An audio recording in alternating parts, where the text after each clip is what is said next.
Hi, I'm Carly, and this is my friend Dr. Samyra, and this is the first episode of Vet Central.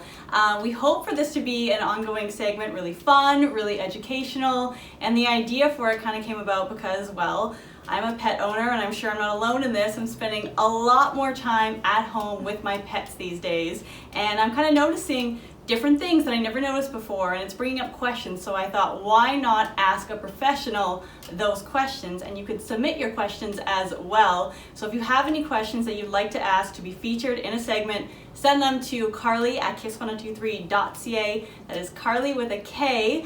And from time to time, we're going to have different guests, whether they be human or animal, that will be joining us for these segments. So they'll be really fun. And I thought for the first segment, because it's been so cold lately, we'd ask some questions about the cold weather. So Dr. Samyra, I have two dogs at home, two smaller breed dogs that have been spending a lot of time indoors. So I'm just wondering, what can I be doing with them to entertain them, to keep, brain activity going? Such a good question, because it's boring inside. We watch TV.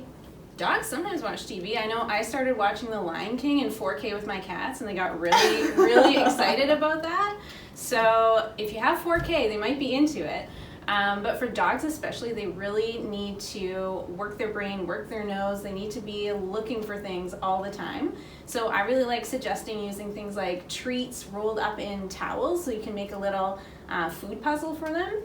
So they're digging around in there, they're trying to find their favorite treat, they're staying, happy and excited. You can use little boxes as well. Also, Kong toys are great. You can make a little frozen popsicle that kind of thaws over time. Oh, wow. You can do some like vegetable broth or chicken broth, whatever your dog likes, and you can freeze it, and then, make sure you're in the kitchen or something like that where they're not going to make a mess. But it takes them a long time to get at it, so they get really excited about a new toy like that. So it's a lot of fun for them. Okay, so that's pretty simple. If you have towels at home, which I'm sure you have, if you have cardboard boxes that you're not using, those can be used. And of course, if you have a dog, I'm sure you have a Kong toy. So that is some really great ideas. I also want to know, because dogs go outside, they do their business. If they're not wearing those cute little boots and their paw pads are getting really cold and dry, what should we be doing for the paw pads? Great question. I get asked that all the time. So you want to make sure that you always check on your dog's feet when they come in. Have them used to you handling their feet so that you can wash off their feet if they have any of the salt stuck on their feet. I find that really dries out their pads.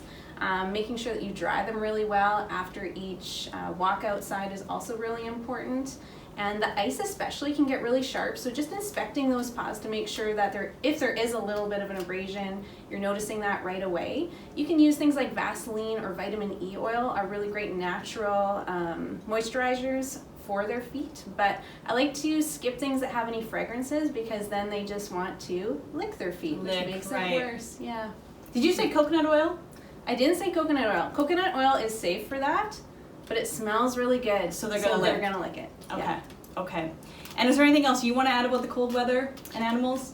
Just know that if you're cold, your dog's going to get cold too, but sometimes they're just really too excited to be outside, so you just have to remind them that maybe you need to come inside if it's a little cold, and watch out for those ears. Sometimes I like to suggest using neck warmers on their ears. Oh, wow. Instead of a hat, because it actually keeps them nice and contained. Okay. Good to know. And that concludes our first segment. We're going to keep them short and sweet, fun and educational. If you have any questions that you would like to ask Dr. Samyra, you can send them to carly@kiss1023.ca. Bye!